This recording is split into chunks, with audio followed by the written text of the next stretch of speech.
নমস্কার, আমাদের চ্যানেলে আবার সবাইকে স্বাগত জানাই। WBCS এবং UPSC স্পেশাল আমাদের এই চ্যানেলটি। আজকে যেটা আমরা আলোচনা করব সেটা হচ্ছে কি ইতিহাস অপশনাল এবং হিস্ট্রি অপশনালের বিভিন্ন ক্লাস আমাদের চলছে। হিস্ট্রি অপশনাল যে ক্লাসগুলো আমাদের চলছে তার মধ্যে আমরা টপিক ওয়াইজ আলোচনা করেছি। পেপার 1, পেপার 2 নিয়ে আমরা বিভিন্ন ক্লাস করিয়েছি। যারা দেখোনি তারা অবশ্যই প্লেলিস্টে গিয়ে দেখে নিও, এবং যারা WBCS এর মধ্যে হিস্ট্রিটাকে অপশনাল হিসেবে বেছে নিয়েছো তারা অবশ্যই আমাদের চ্যানেলটাকে সাবস্ক্রাইব করতে ভুলো না। আজকে আমরা যে ক্লাসটা করব সেটা পেপার 1 থেকে।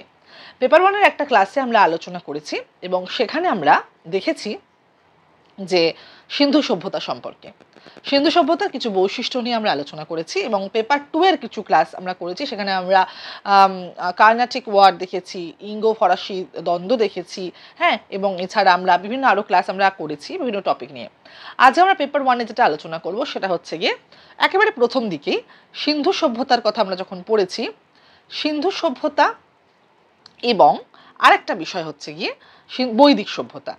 এই দুটোর মধ্যে একটা তুলনার জায়গা সবসময় আসে, এবং সিন্ধু সভ্যতার সাথে বৈদিক সভ্যতার সাদৃশ্য এবং বৈসাদৃশ্য এই ধরনের প্রশ্ন কিন্তু আসে। ঠিক আছে, আরেকটা যেটা বিষয় এই ক্লাসে আমরা এটার সাথে সাথে আরেকটা বিষয় আলোচনা করব সেটা হচ্ছে সিন্ধু সভ্যতার পতনের কারণ।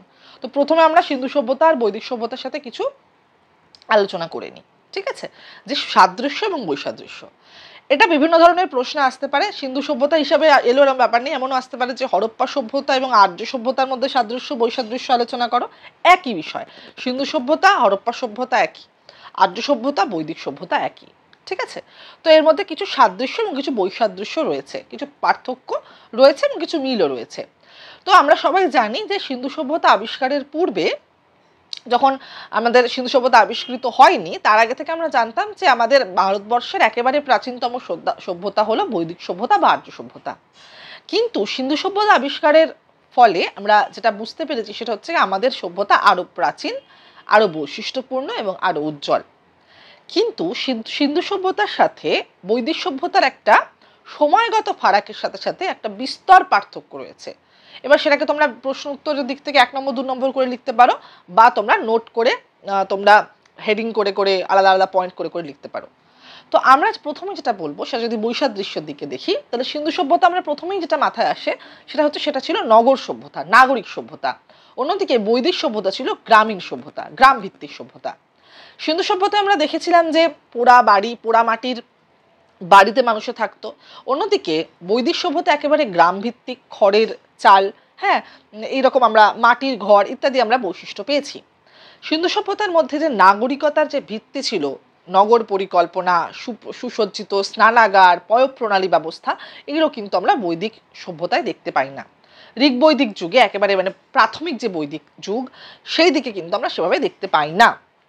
এগুলো আমাদের মনে হয় যে নাগরিক সভ্যতা এত প্রাচীন, এত সুন্দর সুসজ্জিত, তাহলে তার পরবর্তী সভ্যতাগুলো, তার পরবর্তী সভ্যতা অবশ্যই বৈদিক সভ্যতা, কেন এতটা অনুন্নত হলো মনে হতে পারে, তাই না? তার অবশ্যই বিশেষ অনেকগুলো কারণ রয়েছে। একদিনে তো কোনো কোনো সভ্যতা তৈরি হয়ে যায় না, এবং অবশ্যই যে সিন্ধু সভ্যতার যে বিষয়টা রয়েছে, আমরা যখন পার্থক্য দিকে দেখব, সিন্ধু সভ্যতা কিছু একটা জায়গা ভারতবর্ষের কিছু জায়গা জুড়ে রয়েছে, কিন্তু বৈদিক সভ্যতার জায়গাটা ভারতবর্ষের সম্পূর্ণতটা, তাই না? আমাদের সিন্ধু সভ্যতার এই সিন্ধু নদের আশেপাশেই তৈরি হয়েছিল এবং এদিক ওদিক প্রসারিত হয়েছিল।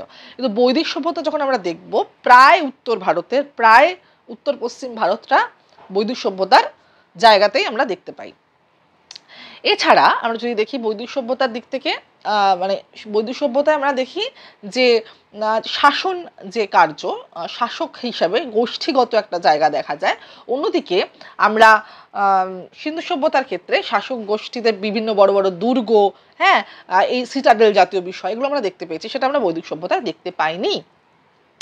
আবার কিছু মিলও রয়েছে, যেমন খাদ্য দিক থেকে, সাজসজ্জার দিক থেকে অনেকটা, পোশাকের দিক থেকে অনেকটা, যেমন তুলো পশম আমরা দেখতে পাই তার বৈদিক সভ্যতাতেও দেখতে পাই, এবং অলংকারের প্রয়োগ সিন্ধু সভ্যতাতেও দেখতে পাই, বৈদিক সভ্যতাতেও দেখতে পাই।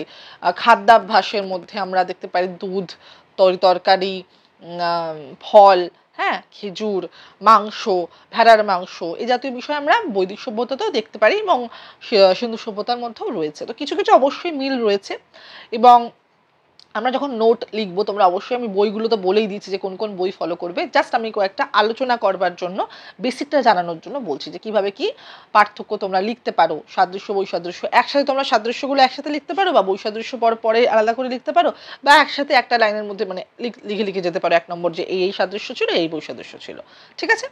আচ্ছা, এরপরে দেখবো আমরা যদি আরেকটা গুরুত্বপূর্ণ পার্থক্য, সেটা হচ্ছে কি সিন্ধু সভ্যতা মানুষের ক্ষেত্রে আমরা তাম্রপ্রস্তর যুগের কথা বলি, এবং সেখানে মানুষেরা লোহার ব্যবহার সেভাবে জানতো না।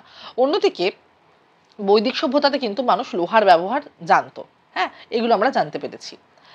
এবং আরো কিছু বিষয় রয়েছে, যেমন ধরো যে বললাম যে পয়ং প্রণালী বলো বা সুসজ্জিত থাকার ব্যবস্থাগুলো বলো, সেই বিষয়গুলো বলো, তো সেই বিষয়গুলো কিন্তু বৈদিক সভ্যতার মধ্যে আমরা দেখতে পাই না।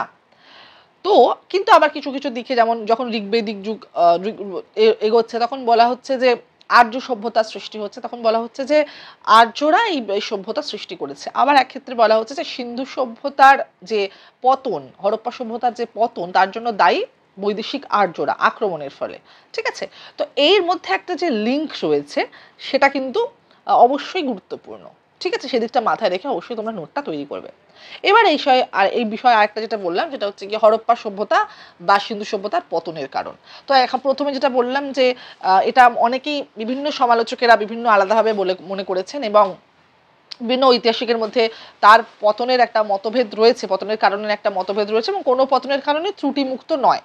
যদি কিন্তু আমরা 1 নম্বর 2 নম্বর করে সাজাই, তার অনেকে যেটা মনে করেন, তাদের মধ্যে প্রথমে যেটা বললাম যে বৈদেশিক আক্রমণ, সেটা একটা কারণ হতে পারে, আর্যদের বৈদেশিক আক্রমণ সেটা একটা কারণ হতে পারে, এটা অনেকে মনে করেন। আবার অনেকে মনে করেন যে সিন্ধু নদের গতিপথের পরিবর্তন, আবার অনেকে মনে করেন যে ক্লাইম্যাটিক যে চেঞ্জ রয়েছে, ভৌগোলিক যে পরিবর্তনগুলো রয়েছে। আগে সিন্ধু সভ্যতা মানে সিন্ধু নদের আশেপাশে খুব বৃষ্টিপাত হতো, হঠাৎ করে বৃষ্টিপাতের পরিমাণ কমে যায়, যার ফলে কি হয়, কৃষিকাজে মন্দা দেখা যায়, এবং সেখান থেকে মানুষে অন্য জায়গায় আস্তে আস্তে ধীরে ধীরে চলে যেতে শুরু করে।